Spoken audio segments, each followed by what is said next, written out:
Perkenalkan, nama saya Sianti. Perkenalkan, nama saya Ratnasari.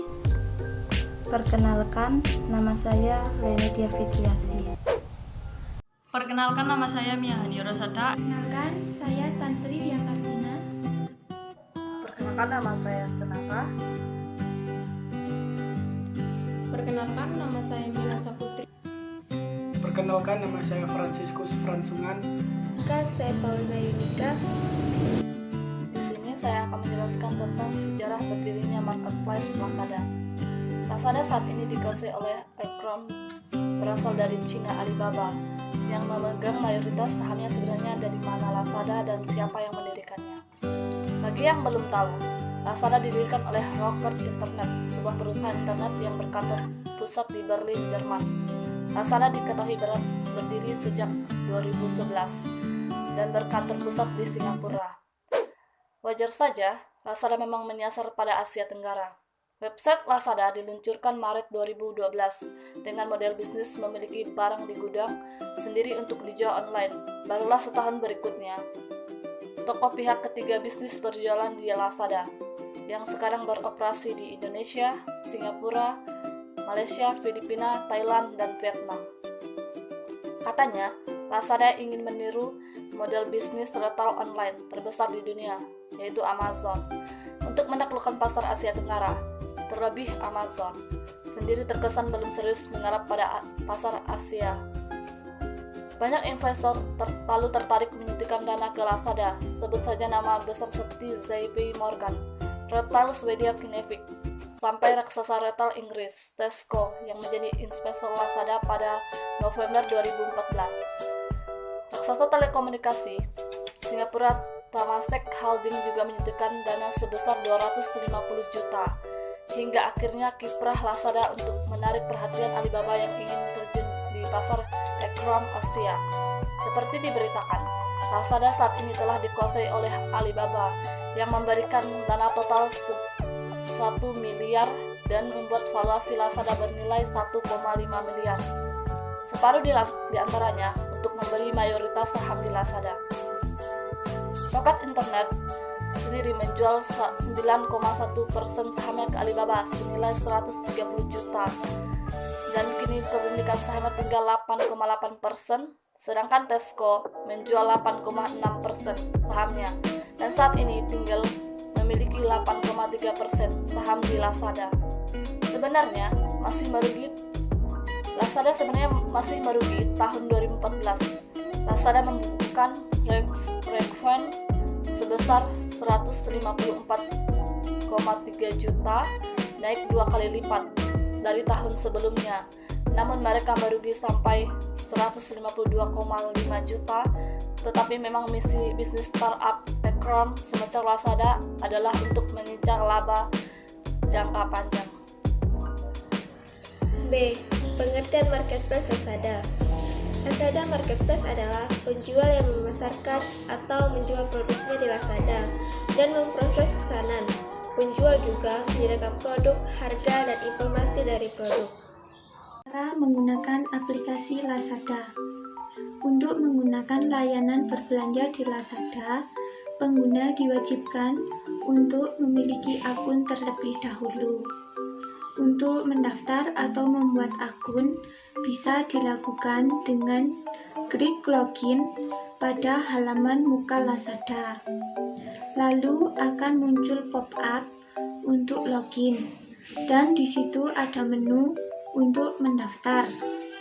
Untuk pendaftaran akun, cukup dengan mengisi kolom-kolom data yang tersedia di aplikasi Lazada. Dibutuhkan alamat email untuk mendaftar akun di Lazada. Apabila user kesulitan dengan pendaftaran akun, maka bisa menggunakan metode pengisian data. User tidak perlu khawatir karena ada menu pendaftaran atau login dengan menggunakan alamat Facebook. Langkah-langkah dalam membeli barang di marketplace Lazada. Pertama yang harus dilakukan adalah mengunjungi aplikasi Lazada. Kemudian tentukan barang yang akan dibeli. Jika sudah, maka bisa tentukan selanjutnya adalah mengklik beli sekarang. Lalu klik konfirmasi pemesanan. Selanjutnya kita akan dibawa ke halaman di mana di situ kita harus memasukkan alamat lengkap kita untuk mengirim barang yang kita beli. Pastikan alamat yang kita masukkan sudah benar. Jika alamat sudah benar, kita bisa melihat detail pesanan kita di sebelah kanan. Setelah itu, klik lanjutkan. Sekarang kita bisa memilih metode pembayaran. Kita juga bisa memilih metode pembayaran menggunakan kartu kredit, bayar tempat atau COD, bank transfer, Dana, UFO, bayar di counter misalnya Alfamart atau Indomaret, dan debit instan. Jika kita memilih metode pembayaran di tempat, pastikan barang yang kita beli tersedia untuk pembayaran tepat. Jika tidak tersedia, kita bisa memilih metode pembayaran lainnya. Kepuasan pelanggan. Kepuasan pelanggan lebih mengarah pada perasaan senang atau kecewa dari seseorang yang muncul setelah membandingkan produk maupun jasa dari apa yang mereka pikirkan dengan apa yang mereka harapkan. Dapat dilihat dari ulasan maupun penilaian dengan cara memberi bintang dan memberikan komentar yang baik terhadap barang ataupun kurirnya. Pesan dan pemberian bintang tersebut, kita dapat mengetahui seberapa banyak pembeli dan yang menyukai produk kita sehingga kita dapat meningkatkan kembali produk kita. F. Faktor-faktor yang mempengaruhi kepuasan pelanggan. Dalam menentukan kepuasan pelanggan atau konsumen, ada 5 faktor yang harus diperhatikan oleh perusahaan lain. Yang pertama, ada kualitas produk, karena pelanggan akan merasa puas bila hasil mereka menunjukkan bahwa produk yang mereka gunakan berkualitas. Yang kedua, kualitas pelayanan atau jasa, karena pelanggan akan merasa puas bila mereka mendapatkan pelayanan yang baik atau sesuai dengan yang diharapkan. Yang ketiga yaitu emosi, yaitu karena pelanggan akan merasa bangga dan mendapatkan keyakinan bahwa orang lain akan kagum terhadap dia bila menggunakan produk dengan merek tertentu yang cenderung mempunyai tingkat kepuasan yang lebih tinggi. Yang keempat yaitu biaya, yaitu pelanggan tidak perlu mengeluarkan biaya tambahan atau tidak perlu membuat waktu mendapatkan suatu produk atau jasa yang cenderung puas terhadap produk atau jasa tersebut. Di sini saya akan menjelaskan mengenai teknik pengukuran kepuasan pelanggan. Ada 4 metode untuk pengukuran kepuasan pelanggan. Yang pertama, sistem keluhan dan saran. Setiap perusahaan yang berorientasi pada pelanggan perlu memberikan kesempatan seluas-luasnya bagi pelanggannya untuk menyampaikan saran, pendapat, dan keluhan mereka. Yang kedua, ghost shopping.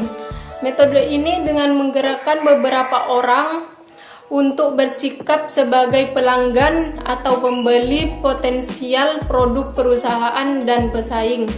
Yang ketiga, lost customer analysis atau analisis pelanggan yang hilang. Perusahaan-perusahaan harus menghubungi para pelanggan yang berhenti membeli atau berganti pemasok untuk mempelajari sebabnya. Yang keempat, survei kepuasan pelanggan. Melalui survei perusahaan akan memperoleh tanggapan dan umpan balik secara langsung dari pelanggan dan sekaligus memberikan tanda positif bahwa perusahaan menaruh perhatian terhadap para pelanggannya. Ini saya akan menjelaskan tentang program kepuasan pelanggan. Program kepuasan pelanggan ini bertujuan agar pelanggan merasa puas dan perusahaan bisa berjalan dengan baik. Dengan diharapkannya, maka perusahaan harus menjelaskan program kepuasan pelanggan ini meliputi kombinasi dari 7 komponen utama. Yang pertama, memberikan barang yang berkualitas baik dan memberikan layanan jasa yang prima. Yang kedua adalah relationship marketing. Relationship marketing ini juga sangat penting dalam perusahaan untuk memberikan pelayanan terhadap pelanggan. Yang ketiga adalah program promosi loyalitas. Program promosi loyalitas ini juga digunakan oleh beberapa perusahaan maupun marketplace. Yang keempat adalah perusahaan harus fokus terhadap pelanggan yang terbaik. Pelanggan yang terbaik ini bukan hanya pelanggan yang rutin membeli, tetapi pelanggan yang memiliki beberapa kriteria sebagai berikut. Yang pertama yaitu tentang pembayaran. Pembayaran dilakukan secara lancar dan tepat waktu, tidak membutuhkan layanan informasi lainnya.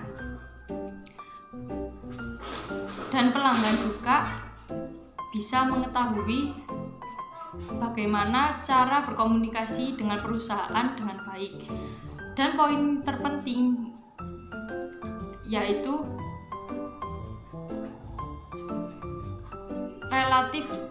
relatif dan tidak sensitif terhadap harga yang diluncurkan oleh suatu produk dari perusahaan. Yang kelima adalah sistem penanganan komplain secara efektif. Sistem penanganan komplain secara efektif ini juga penting terhadap kualitas barang maupun jasa dari suatu perusahaan, karena respon dari suatu perusahaan itu juga dapat memberikan rasa percaya terhadap pembeli maupun konsumen. Yang keenam adalah adanya dukungan dari pelanggan atas keberhasilan dari suatu perusahaan maupun marketplace. Yang ketujuh adalah program Pay for Performance. Dengan adanya program Pay Performance ini sangat membantu perusahaan karena adanya sumber daya manusia yang mau memberikan ulasan maupun rating terhadap suatu marketplace maupun perusahaan. Di sini saya akan menjelaskan cara marketplace Lazada mengukur kepuasan pelanggan. Yang pertama, dengan cara melihat review atau ulasan dari konsumen. Misal, konsumen membeli produk sepatu, maka konsumen tersebut akan memberi ulasan apakah konsumen tersebut puas atau tidak puas dengan produk yang ia beli. Yang kedua, bisa juga dilihat dari bintang yang pelanggan berikan kepada seller. Maka dari bintang tersebut, seller bisa melihat apakah konsumen tersebut puas atau tidak puas dengan produk yang ia dapatkan. Materi yang selanjutnya adalah kelemahan dan kelebihan marketplace Lazada. Kelemahan dan berbelanja di marketplace Lazada yang pertama, konfirmasi pembayaran cukup lama. Sebagai pembeli, tentu kita ingin segera mendapatkan kepastian dan berbelanja, sehingga konfirmasi pembayaran diterima oleh pihak Lazada cukup lama. Maka dari itu sedikit membuat pembeli khawatir. Kelemahan yang kedua, sistem COD masih terbatas. Walaupun Lazada memiliki dengan adanya opsi pembayaran COD, namun hal ini juga masih memiliki kekurangan, karena tidak semua tempat mendukung pembayaran COD. Marketplace Lazada juga memiliki kelebihan. Berikut adalah kelebihan yang dimiliki marketplace Lazada. Kelebihan yang pertama, menawarkan produk yang beraneka ragam. Semakin banyak produk dan variasi, maka akan menjadi nilai plus bagi sebuah marketplace. Kelebihan yang kedua, banyak promo dan diskon. Banyaknya promo dan diskon yang membuat pengguna setianya menjadi semakin setia. Kelebihan yang ketiga, ada opsi pembayaran COD atau cash on delivery. Sistem pembayaran COD atau bayar di tempat memang lebih disukai oleh banyak orang, karena pembeli tidak perlu repot-repot pergi ke ATM atau ke konter, misalnya Alfamart atau Indomaret.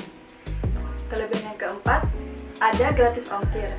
Gratis ongkir juga menjadi salah satu kelebihan Lazada, karena kadang seseorang menjadi malas untuk berbelanja online, karena ongkos kirimnya mahal dan tidak sesuai dengan barangnya.